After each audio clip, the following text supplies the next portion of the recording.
बच्चों, आप देख रहे हैं पाठ 3 निर्मला सांप और सयाल के अभ्यास कार्य, जिसका विषय है संज्ञा व उसके भेद। इससे पहले हमने पढ़ा था संज्ञा व उसके भेद में व्यक्तिवाचक संज्ञा, जातिवाचक संज्ञा, भाववाचक संज्ञा और आपको याद आ रहा है, जी हाँ, समूहवाचक संज्ञा, द्रववाचक संज्ञा। ठीक है, तो अभी हमको पाठ में 3 संज्ञा देखने हैं, महत्वपूर्ण है, व्यक्तिवाचक, जातिवाचक और भाववाचक। ठीक है, तो उसके पहले हमने प्रश्न 1 से लेकर के 3 तक किया था और उसी के अनुसार मैं समझती हूँ कि आपको समझ में आ गया होगा और उम्मीद है कि आप लोग संज्ञा की परिभाषा भी याद कर लिए होंगे। एक बार थोड़ा याद कीजिए, आप मेरे साथ दोहराइए कि किसी भी व्यक्ति, वस्तु, स्थान, जाति या भाव के नाम को हम क्या कहते हैं? संज्ञा कहते हैं। किसी मतलब नाम वाले शब्द, कोई भी नाम वाले शब्द, बेनाम तो कोई भी नहीं है ना, कुछ भी बेनाम नहीं है। आपको जितनी चीज़ें दिख रही कुछ ना कुछ नाम है। मैं बोल रही हूँ तो आपको समझ में आ रहा है। अगर मैं हाथी बोलूँगी तो आपके सामने हाथी का चित्र दिमाग में आ जा रहा है और आपको समझ रहा है मैडम इस आकृति के बारे में बात कर रहे हैं जिसका कोई नाम है। तो उसी के अनुसार हम प्रश्न 4 को पढ़ते हैं। नीचे दिए गए वाक्यों में व्यक्तिवाचक संज्ञा शब्दों पर घेरा लगाइए। आपको व्यक्तिवाचक ढूंढना है तो परिभाषा भी हमने पढ़ा था कि किसी विशेष व्यक्ति, विशेष वस्तु या विशेष स्थान के नाम को हम क्या कहते हैं? व्यक्तिवाचक संज्ञा। अब लड़की तो जाति होगा, उसका व्यक्ति होगा, लड़कियों का नाम। तो यहाँ पर प्रश्न पहले में आपको कौन कौन से व्यक्तिवाचक संज्ञा मिल रहे हैं, थोड़ा सा ध्यान दीजिए, बताइएगा मेरे साथ। थोड़ा आप कोशिश कीजिए, फिर मैं बताती हूँ। मेरे ख्याल से आपको दिख भी गया होगा। प्रश्न पहला है, सयाल ने निर्मला को भाग जाने के लिए कहा। अब यहाँ पर सयाल किसी लड़की का नाम है, निर्मला भी किसी लड़की का नाम है, भाग तो क्रिया है, काम वाले शब्द हैं, कहा भी क्रिया है। ठीक है, तो हमको यहाँ पर व्यक्तिवाचक कितनी संज्ञाएं मिल गई? 2 संज्ञाएं मिल गई। ठीक है, पहले में। अब यहाँ पर चलते हैं, प्रश्न ख में पढ़ेंगे आप, और आप तो ऐसे ही बना लिए होंगे। कैसे? दिल्ली भारत का दिल है, तो यहाँ पर आपको दिल्ली भी मिल गया, भारत भी मिल गया। ठीक है, अब प्रश्न ग, ताजमहल, क्योंकि दिल्ली आप जानते हैं किसी विशेष जगह का नाम है और भारत किसी देश का नाम है, विशेष है ना, तो आपको व्यक्तिवाचक संज्ञा मिल गया। ताजमहल बहुत सुंदर इमारत है। अब ये बताइए कि ताजमहल जो है ये व्यक्ति जाति किस में आएगा? ऐसा कोई और है क्या ताजमहल जैसा? नहीं है, अपने आप में एक अकेला है, तो विशेष है ये, तो ये ताजमहल क्या हो जाएगा? व्यक्तिवाचक। लेकिन यहाँ पर इमारत जो है, ये तो इमारतें तो बहुत सारी होती है ना, बिल्डिंग्स जिसको आप बोलते हैं। ठीक है, एफिल टावर, ये सब बहुत सारी इमारतें हैं, लेकिन ताजमहल एक है और विशेष है। ताजमहल बोलने से हमको समझ में आ जा रहा है कि यहाँ पर उसी की बात की जा रही है, तो व्यक्तिवाचक संज्ञा।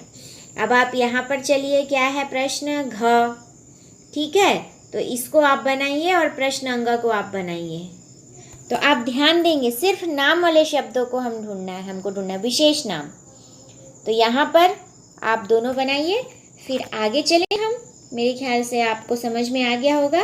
अब आगे चलते हैं बच्चे, प्रश्न 5। प्रश्न 5 क्या बोल रहा है? ऊपर व्यक्तिवाचक संज्ञा ढूंढना हमने, तो प्रश्न 5 क्या बोल रहा है कि नीचे दिए गए वाक्यों में जातिवाचक संज्ञा शब्दों पर घेरा लगाइए। संज्ञा शब्दों पर कौन से? जातिवाचक, जिसमें जाति बताए। तो मैंने आपको बताया भी था कि जैसे लड़की बोला तो जाति है, लड़की का नाम बोला तो व्यक्ति है। अब यहाँ पर पहला प्रश्न हम पढ़ेंगे, क्या ढूंढना है हमें? जातिवाचक, ध्यान रखेंगे आप। ठीक है, तो प्रश्न क है, यहाँ से जंगल बहुत दूर है। तो यहाँ पर जातिवाचक क्या बताया? किसी का नाम है, जगह का नाम। ठीक है, तो यहाँ पर जंगल, अब कोई विशेष जंगल तो बोला नहीं है, बहुत सारे जंगल है, सतपुड़ा के घने जंगल है।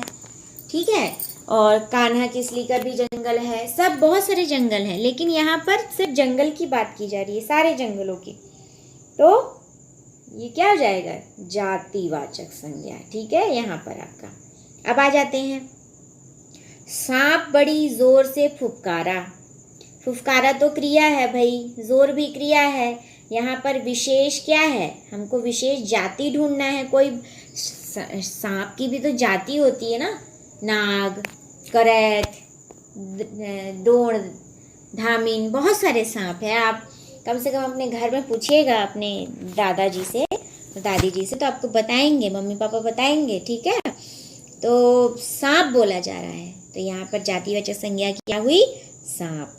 अब यहाँ पर चलते हैं, पेड़ों से फल लटक रहे हैं, तो ये बताइए क्या होगा इसमें जातिवाचक संज्ञा, पेड़। जी हाँ, आप सही सोच रहे हैं, पेड़ होगा, क्योंकि विशेष पेड़ का नाम नहीं बोला जा रहा है। अब इसका अच्छा पेड़ का आप व्यक्तिवाचक बनाइए, तो मैं आपको यहीं पर बोल रही हूँ पेड़ का व्यक्तिवाचक।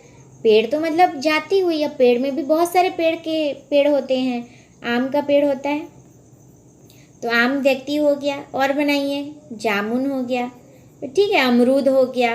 तो ऐसे आप क्या बना सकते हैं, जातिवाचक से व्यक्तिवाचक, ठीक है। लेकिन अभी हमको क्या करना है, यहाँ पर ढूंढना है, क्या नाम ढूंढना है, जातिवाचक संज्ञाओं के नाम। तो आप ये प्रयोग करके देख सकते हैं। और बताइए यहाँ पर क्या है, फल। क्या है यहाँ पर, फल। तो फल भी मैं ये तो नहीं बोल रही हूँ ना कि सेब, अनार, आम, मैं क्या बोल रही हूँ, फल, जाति बोल रही हूँ। तो 2 जाति हमको मिल गए। अब आप प्रश्न घ और प्रश्न अंगा को खुद सोचिए, बनाइए। बाकी तो मैं अगली कक्षा में मैं बताऊंगी ही इसको, उसका उत्तर कि क्या है होगा करके, ठीक है।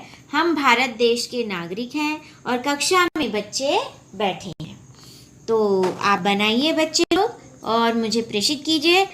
मैं विश्वास करती हूँ कि आपको समझ में आ गया होगा। नहीं समझ में आएगा फिर दोबारा समझाएंगे, दोबारा देखिएगा वीडियो, और आपकी मांग होगी तो अलग तरीके से आपको फिर से समझाएंगे, ठीक है। आगे चलते हैं प्रश्न 6 में। तो हमारे सामने है प्रश्न 6। नीचे दिए गए वाक्यों में भाववाचक संज्ञा शब्दों पर घेरा लगाइए। यहाँ पर आप देख रहे होंगे बच्चे कि हमारे पास जो है प्रश्न का भाववाचक संज्ञा पर हमको अब घेरा लगाने। इससे पहले हमने क्या लगाया, व्यक्तिवाचक, जातिवाचक, और अब क्या है, भाववाचक। तो मैंने आपको पहले भी बताया था कि आपके अंदर भाव विद्यमान है और चेहरे से भी हाव भाव दिखता है, तो समझ गए। तो इन्हीं भाव को हम क्या कहेंगे, भाववाचक संज्ञा कहेंगे।